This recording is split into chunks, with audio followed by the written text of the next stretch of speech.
कंपनियों की बढ़ती दादागिरी और मजदूरों का शोषण का आखिर कौन है जिम्मेदार। जय सालासर मित्रों, आप देख रहे हैं सालासर न्यूज़ और मैं हूं विनय प्रजापति। आज फिर एक बार हम आपको उस कहानी की ओर लेकर चलते हैं जो लगातार वापी जीआईडीसी की कंपनियों में हो रही हैं। हमारे पीछे ये जो बोर्ड देख रहे होंगे, टीजे लेवल डिज़ाइनर, ये कंपनी का नाम है और यहाँ पर बताया जा रहा है, ये मजदूर आप सामने देख रहे होंगे, काफ़ी भीड़ है मजदूरों की। कंपनी के जो मालिक के द्वारा मजदूरों का लगातार या फिर कहीं ना कहीं उनके साथ अत्याचार, ये लगातार कंपनियों का एक विज़न जैसा बन चुका है। ये जो मजदूर आपको दिख रहे हैं, इसमें कुछ बहनें भी हैं, भाई भी हैं, कुछ ऐसे भी लोग हैं जो पढ़ाई कर रहे हैं और अपनी माँ के जो गहने गिरवी रख के उन्होंने पढ़ाई की और यहाँ पर नौकरी कर रहे हैं, लेकिन उनकी पेमेंट अभी तक नहीं दी गई। तो यहाँ पर जो लोग हैं उनसे बात करेंगे कि कब से पेमेंट बाकी है और क्यों नहीं दिया जा रहा है, कितने महीनों का पेमेंट बाकी है, ये सारी चीज़ें हम इनसे ही जानेंगे। और दूसरा, जैसे कि थोड़ी देर पहले जो कंपनी के मालिक थे और जो मैनेजर जो भी होंगे साथ में, मालिक थे और दो लोग उनके साथ में थे, उनका भी पक्ष हमने जानने की कोशिश की, लेकिन जैसा कि हम आपको टीवी स्क्रीन पर दिखाएंगे, वो अपना पक्ष रखे बिना ही यहाँ से भाग खड़े हुए। तो अब उनका पक्ष तो हम नहीं जान पाएंगे, जो एक यहाँ पर मजदूर पक्ष है उनका पक्ष हम जानते हैं कि कब से कब तक का पेमेंट बाकी है। क्या नाम आपका? राजेश सिंह। पेमेंट कब से कब तक का बाकी है? मेरा सर बाकी है दिवाली से बाकी है। दिवाली अक्टूबर, सितंबर, नवंबर, अक्टूबर, सितंबर, अक्टूबर, नवंबर, दिसंबर, 4 महीने का पेमेंट बाकी है। तो कंपनी क्या बोलती है? कि आज देता हूँ पैसा, दे देता हूँ पैसा, मेरा बाहर से पैसा आने वाला है, देता हूँ, जब तक वो नहीं आएगा तब तक पैसा नहीं आएगा। कितना पगार बाकी है? मेरा 2 महीने का सैलरी बाकी है और बाकी लड़के जो मैं दिया 6 साल, उनका पैसा पूरा बाकी है। टोटल मिला के है 50,000 रुपया बाकी। क्या नाम आपका? मेरा रफीक मास्टर। आपका कितना पेमेंट बाकी है? मेरा 78,000 78,000 रुपये बाकी है। कितने महीने का? ये फरवरी महीने का। फरवरी महीने का पगार है। तो आपके अंडर में कुछ आदमी वगैरह भी काम? हाँ, कम से कम 15 आदमी सब इधर आए हैं। चेक दिया था, चेक बाउंस हो गया। वो चेक है आपके पास अभी? चेक अभी बैंक में गया था तो बैंक वाला बोला कि 2 दिन में तुम्हारे घर पे रिटर्न जाएगा चेक।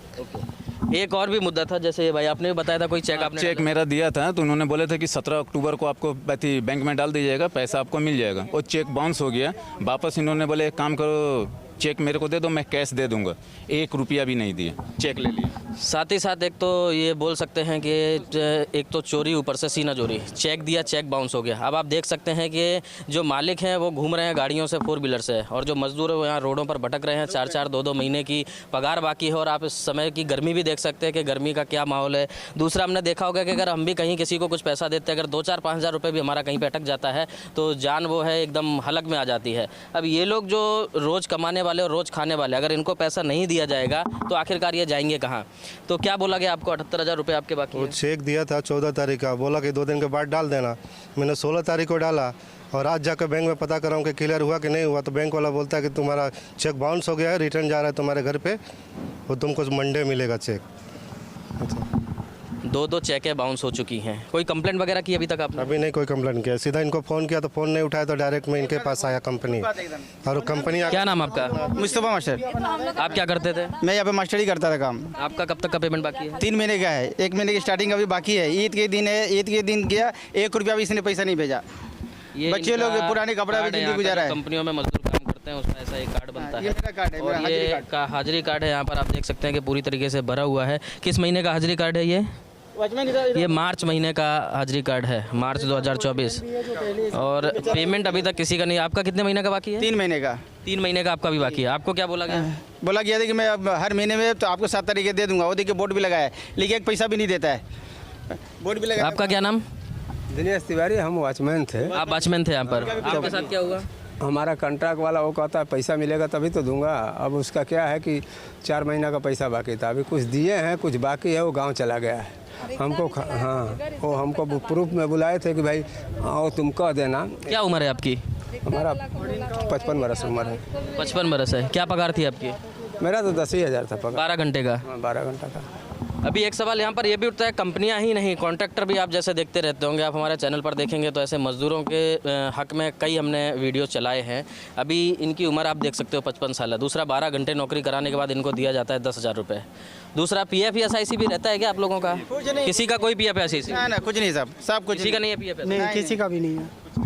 इतने टाइम से आप लोग काम कर रहे हैं, कोई PF या SIC नहीं? क्या नाम आपका? मेरा नाम रोहित राजेश सिंह है सर। आप क्या करते थे कंपनी? मैं यहाँ पे सर बटन वटन लगता है ना सर, कुर्ती में, वो शर्ट में काज मारना, वो सिलाई करना सर, ऑपरेटर था सर यहाँ पे। क्या उम्र है आपकी? मेरा सर 20 साल।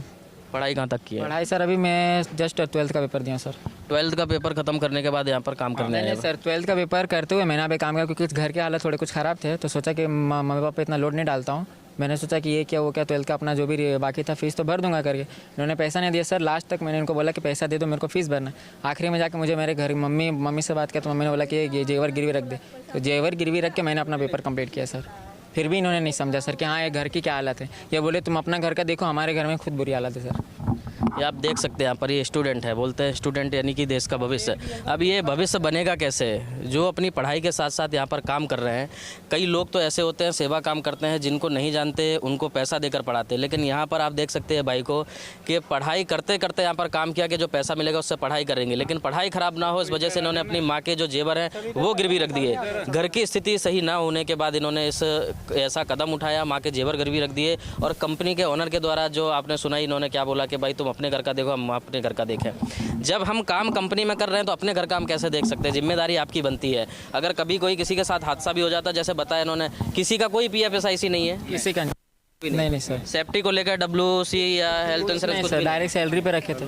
कुछ भी हो जाता था तो इसी में करते थे, कॉन्ट्रैक्ट चलाते थे का मास्टर। कोई इंश्योरेंस है, कोई WC पॉलिसी नहीं, इंश्योरेंस कुछ नहीं है। कुछ भी नहीं। ऐसे कितने वर्कर होंगे जिनका पेमेंट अभी बाकी? अभी भी जो भी अभी भी हैं 15-20-25 आदमी और हैं सब। वो अलग अलग कंपनियों में लगे हैं, वो आ नहीं सकते अभी। ऐसे 20 से 25 लोग हैं, ना PF ना ESIC ना समय पर पगार। आप देख सकते हैं कि और दूसरा जो सबसे बड़ा सवाल उठता है, जैसे कि मैं मेंशन करना चाहूँगा, जो संबंधित विभाग के अधिकारी हैं। एक हमने न्यूज़ चलाई थी जिसमें एक मजदूर का हाथ कट गया था कंपनी में, और जो कंपनी ने है वो उसमें रिपोर्ट में दिखा दिया कि उसका रोड एक्सीडेंट हुआ, और उस डॉक्टर ने भी दिखाया। तो उस डॉक्टर और कंपनी के ऊपर भी हमने कार्रवाई करवाई, तब जाके उन्होंने उस चीज़ को एक्सेप्ट किया कि ये घटना हुई है। दूसरा, हमारे पास PF के अधिकारी का फ़ोन आया, वो हमसे पूछते हैं कि उसका PF है कि नहीं है। सबसे बड़ा सवाल जो संबंधित अधिकारी हैं उनके ऊपर भी उठता है, चाहे वो लेबर डिपार्टमेंट हो, चाहे PF अधिकारी हो, चाहे WC पॉलिसी इंश्योरेंस किसी भी विभाग के अधिकारी हो। सबसे बड़ा सवाल उनके ऊपर भी उठता है कि आप कंपनियों के अंदर जब ऑडिट करने जाते हैं, कई मजदूरों की ये भी शिकायतें रहती हैं। ऑडिट के दौरान जो अधिकारी आते हैं वो मजदूरों से बात करनी चाहिए, लेकिन वो क्या करते हैं, कंपनी का मालिक है, मैनेजर HR है, उनसे बात करके वहाँ से वो निकल जाते हैं। आप अगर ऑडिट करने आए हो मजदूरों के हक के लिए, मजदूरों से बात करने के लिए कि आपको PF या ESIC मिल रहा है, पगार कितनी मिल रही है, जब आप मजदूरों के साथ बात नहीं कर रहे हो तो आपको वो जानकारी मिलेगी कहाँ से? कहीं ना कहीं अगर सीधे भाषा में बात करें तो टेबल के नीचे वाला काम कहीं ना कहीं ये दिखाई देता है। बाकी हालांकि हम तो ये कहेंगे कि ये सारे के सारे जांच के विषय है। जैसा इन्होंने जो जो चीज़ें बताई, चेक है, अभी वो चेक हमारे पास आई नहीं है, ये डाटा भेजेंगे तो वो चेक भी हम आपको दिखाएंगे कि चेक बाउंस हुई है। कब से कब तक इन लोगों ने काम किया उसका डाटा भी इनके पास रजिस्टर मेंटेन है, वो भी हम आपको दिखाएंगे, वो भी एक जाँच का विषय है।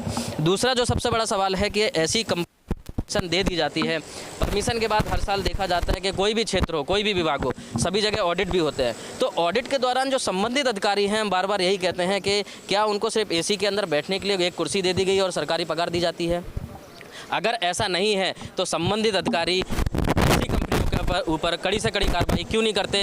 वापी के अंदर, वलसाड़ जिले के अंदर लगातार कंपनियों के ऐसे कारनामे क्यों आते रहते हैं? कहीं कंपनियों में मजदूरों की मौत होना या उनके साथ एक्सीडेंट हो जाना या फिर ऐसे मजदूरों का पगार ना मिलना, शासन आखिर करता क्या है?